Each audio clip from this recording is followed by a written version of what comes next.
Hello guys, ఈరోజు మన topic వచ్చేసి calculation EAN rule in easy method. So ఇంతకుముందు వీడియోలో ఈఏఎన్ రూల్ అండ్ ఫార్ములా చెప్పాను కదా. సో ఇప్పుడు క్యాల్కులేషన్ చూద్దాం.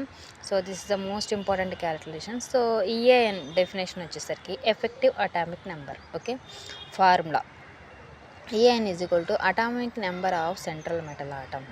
సో సెంట్రల్ మెటల్ ఆటమ్ యొక్క atomic number minus oxidation state of metal atom plus 2 into n. n is the number of ligands. Okay, EAN rule is equal to noble gas configuration. So మనం calculation చేసిన తర్వాత EAN rule దేనికి obey అవ్వాలి? Noble gases కాన్ఫిగరేషన్కి obey అవ్వాలి. Okay, so దీంట్లో మనకి central metal atoms వచ్చేసరికి మ్యాక్సిమం ఇవే వస్తాయి, 3D ఎలిమెంట్స్.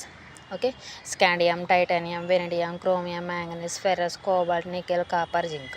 ఓకే, మ్యాక్సిమం దీంట్లోనే మనకి ఈఏఎన్ క్యాల్కులేషన్ ఉంటుంది. సో సెంట్రల్ ఆటమ్ వచ్చేసరికి this is the metal ions, 3D electrons. Okay, noble gases వచ్చేసరికి helium, neon, argon, krypton, xenon, radon. Okay, helium 2, neon 10, argon 18, krypton 36, 54 and 86. Okay, calculation చేసిన తర్వాత మనకి దీంట్లో Nobel గ్యాసెస్లో ఏదో ఒక దాంట్లో మనకి కాన్ఫిగరేషన్ ఓబే అవ్వాలి, అప్పుడు ఈఏఎన్ రూల్ సాటిస్ఫై అయినట్టు. ఓకేనా.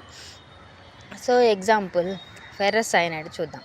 సో దీంట్లో atomic number, so central atom, this is the central atom iron, that is ferrous. Okay, దాని అటామిక్ నెంబర్ చూడండి ఇక్కడ, ferrous atomic number is 26. Okay, oxidation state of F E, యాక్చువల్గా ఎఫ్ఈకి ఆక్సిడేషన్ స్టేట్స్ +2 అండ్ +3 ఉంటుంది. So దీంట్లో వచ్చేసరికి +2. Oxidation state of FE is +2. So coordination number of FE, that means CN is monodentate ligand. అంటే iron చుట్టూ ఎన్ని లైగాండ్స్ ఉన్నాయి, వీటిని లైగాండ్స్ అంటాం. ఓకేనా. సో 6 లైగాండ్స్ ఉన్నాయి. ఓకే, సో ఈఏఎన్ రూల్ ఏంటి మనకి, Z minus X plus 2 into n.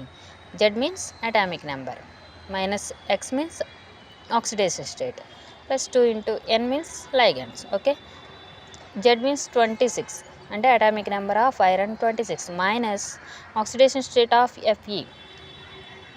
So -2 plus 2 into n means number of ligands, so 6 ligands. Okay, దీన్ని క్యాలిక్యులేషన్ చేస్తే 24 + 12 దట్ ఈస్ 36. సో దేనికి మనకి noble gases configuration 36 means krypton. Okay, krypton గ్యాసెస్కి noble gas కాన్ఫిగరేషన్కి obey. So the above complex obey the EAN rule. Okay, next example, this is the example, this is the central atom rhodium and 6 NH3 అంటే 6 ligands. Okay, atomic number of rhodium that is 45. Oxidation state of rhodium, that is +3.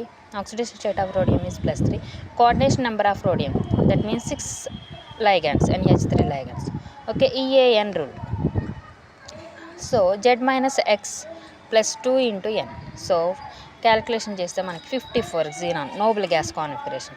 So 54 xenon noble gas configuration obey అయింది కాబట్టి the above example satisfy the EAN rule. Okay, next example చూడండి. This the complex atomic number Z is 26. Oxidation state of Fe. So Feకి +2 +3 oxidation state ఉంటుంది కాబట్టి దీంట్లో వచ్చేసరికి ఇది +3 oxidation state. Okay, ఇక్కడ ఆల్రెడీ ఇస్తున్నారు ఇక్కడ. So coordination number of Fe is 6. So EAN satisfy చేస్తే మనకు వచ్చింది అంటే 35. So the above complex does not obey EAN rule. 36 వస్తే మనకి క్రిప్టాన్, 35 నోబెల్ గ్యాస్ కాన్ఫిగరేషన్లో ఏది లేదు కాబట్టి does not obey EAN rule. So guys, next వీడియోలో కొన్ని ఎగ్జాంపుల్స్ ఇచ్చాను, అవి మీరు చూసుకోండి. ఏదైనా డౌట్స్ ఉంటే కామెంట్ చేయండి and please do subscribe for more videos.